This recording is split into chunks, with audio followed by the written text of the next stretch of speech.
अंदर बहुत मुश्किल होती होगी, अंदर शरीर को ऑक्सीजन पूरे शरीर को चाहिए होती है, नाक से तो हम लेते ही, पूरी हमारी त्वचा को चाहिए होती है, तो कैसे मैनेज होता है ये सब? अंदर आपको फील भी होता है? नहीं, मेरे को ऐसी कोई परेशानी नहीं होती। अंदर कीड़े मकोड़े हैं वो काट रहे हैं अंदर ही अंदर, काफ़ी मतलब कि दर्द भी हो रहा है, पर उस चीज़ से मुझे ऐसी कोई दिक्कत नहीं हो रही कि मैं बाहर निकलने के लिए उत्सुक हूँ कि भाई मुझे बाहर निकालो। ऐसा कुछ नहीं है, मुझे अच्छा लग रहा है। और मैंने ये तपस्या कोई पहली बार नहीं की है, जब से मैंने गद्दी ली है ये मेरी तपस्या चौथी तपस्या है। 3 साल हो गए मेरे को गद्दी लिए हुए, अभी अक्टूबर में मेरे को 4 साल हो जाएंगे। तो मुझे कोई परेशानी नहीं हो रही, मैं बिल्कुल ठीक हूँ, शरीर से भी और दिमाग से भी और वैसे भी। आज ये तपस्या शुरू हुई है, कितने दिन तक ये तपस्या चलेगी और कैसे सारा सब सिस्टम मैनेज हो रहा है? आप बोलते भी नहीं इस दौरान, तो कैसे मैनेज हो पाता है?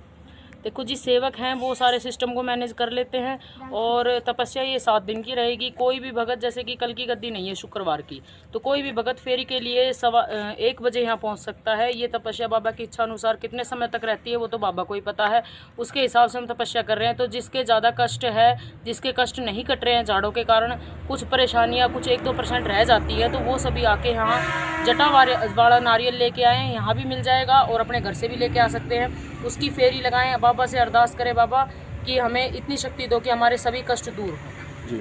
हाँ जी। और यहाँ पर किस प्रकार के लोग और कहाँ कहाँ से आते हैं? मैं कुछ लोगों से बात कर रहा था उप कैमरा, तो हरियाणा के साथ साथ ऐसे ऐसे प्रदेश जो कि यहाँ से हज़ारों किलोमीटर दूर हैं, वहाँ से भी लोग आए हैं। देखो जी, यहाँ मोखरा गांव में तो अमेरिका से, कनाडा से और सऊदी अरब से और दुबई से और इटली से लोग आए थे।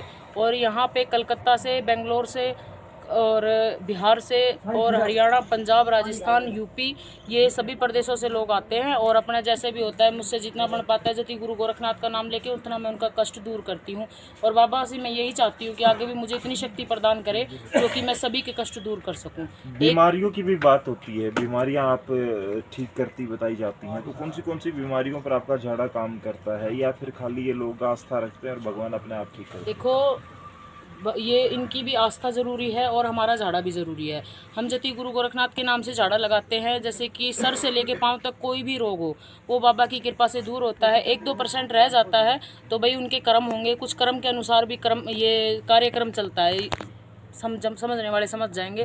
1-2% आराम नहीं हो पाता तो उनके कुछ कर्म भी रहे होंगे।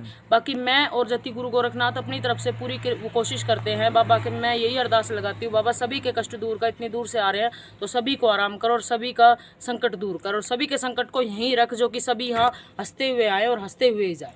अच्छा, यहाँ पर बहुत से लोग आते हैं, जैसे कोई कलकत्ता से, कोई दिल्ली से, आपने भी बताया, मैं कुछ लोगों से मिल भी रहा था, तो उनके रुकने की व्यवस्था उनको कैसे मैनेज होगा, क्योंकि गांव है ये, तो यहाँ रुकने की जो ये पूरा खेत है इसमें व्यवस्था की गई है। इसमें 4 दीवारी भी है। हमारे जो सेवक हैं उनके लिए अलग से व्यवस्था है, जो रुकने वाली जनता है उनके लिए अलग से व्यवस्था है, मेरी अलग से व्यवस्था है। तो यहाँ किसी को कोई परेशानी नहीं है।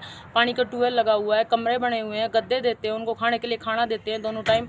चाय पानी की जो भी व्यवस्था हमसे बनती है हम उन सबको भाई उपलब्ध कराते हैं। जो भी बंदा यहाँ रुकना चाहता है, तपस्या में 7 दिन के लिए रुकना चाहता है, यहाँ सेवा करना चाहता है, अपना सहयोग देना चाहता है तो रुक सकता है, अपना सहयोग दे सकता है। यहाँ किसी को रुकने की कोई मनाही नहीं, सभी को पता है। मैं किसी का नाम नहीं लेना चाहूँगी, मेरी तपस्या चल रही है। किसी की मान ले इस तरीके से बुराई करना भी मेरी तपस्या में ठीक नहीं है।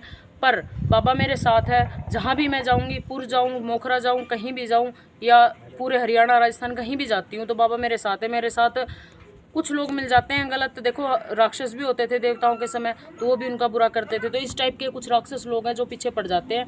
बाकी पुरधाम में मुझे कोई परेशानी नहीं है। मोखरा में भी ऐसी कोई परेशानी नहीं थी। 1-2 लोग थे, उन्होंने बमंडर उठाया था, हमले वगैरह कराए थे, तो उससे भी मैं घबराई नहीं थी। देखो, रमता जोगी बहता पानी चलता रहता है। एक ही जगह हम बारिश करे जाएंगे तो फिर दूसरी जगह तो सूखी रह जाएगी ना, तो दूसरी जगह जा जाके जब तक खुद का परमानेंट ठिकाना नहीं होता तब तक ऐसे झाड़े लगते रहेंगे और ऐसे ही हम चलते रहेंगे। अच्छा, एक बात आप, ये अभी यूट्यूबर जो वीडियो बना रहे हैं उन्होंने मेरे हुक्के की वीडियो बनाई है कि मैं हुक्का पी रही थी सिद्धि के टाइम पे। तो मैं एक बात कहना चाहती हूँ, हुक्का पीना भी कोई नशा नहीं है। नशा वो है जो सुल्फा गांजा पीते हैं। नाथ पंथ में भी बहुत से साधु ऐसे हैं जो कि सुल्फा गांजा पीते हैं, जिन्होंने जो कि दर्शनी भी हैं और गढ़ भी हैं, मान लीजिए जिनके कान भी फटे हुए हैं और बिना कान फटे हुए भी हैं, वो सभी चिलम तम्बाकू यूज़ करते हैं। तो उनको तो कोई कमेंट नहीं करता। एक मेरे को ही टारगेट बना के सारी बातें कही जाती क्योंकि मैं एक औरत हूँ इसलिए, और मेरे को तम्बाकू वाली औरत कहा जाता है। मेरे को कब किसी ने गांजा सुल्फा पीते हुए देखा है और मैं क्या नशा करती हूँ इस चीज़ का कोई मेरा मेडिकल भी करा सकता है कि मैंने कब कौन सा नशा किया है। जो इंसान अन्न नहीं खाता, जिसने अन्न खाए 3.5 साल हो लिए, वो नशा करेगा क्या?